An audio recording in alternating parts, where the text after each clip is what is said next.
Sibhse Gaeil. Sibhse Gaeil, I cheapan féin gur libhse éire heas is huaig. Míle bliain rih díobh sa teacht, bhí mar nán sa reachtar lua. Thóga mar cathair na marmh, I nglán glas na báine trá, dá ríthe, agus faoi seach, thóga mar gach brú, gach rá. Thóga mar dún éangas a ard, décha mar thart ar an bhuir, dúra mar linn féin go fír, gur linne an tír, sír a sil. Tháinig sibh, chuir sibh faoi chos na ríochtaí inise bhór self. Chuir sibh ar léachrach an báis, is an anáit chuir sibh Gaeil.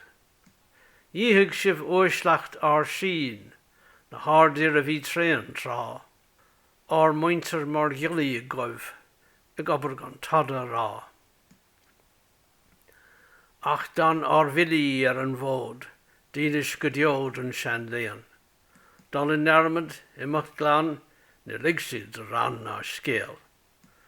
An téan gnó ag fidí bhór scoil, ná mulla uaislen an Gaeil. I bhéir galant a chuí canan siad, minis a méal. Éistigí den áréas dán, níos fear ná bhór fidí riamh. Man higtar cainte méal, can hig siad I Gaeilge díobh.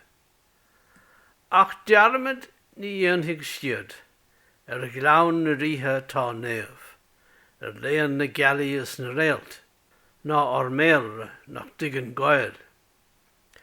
Ar éangas a thógan dún, ar ghalman, ar bhrú ná ar rá, ná ar deanga as an crés an creig, nach diggig Sibhse go brach.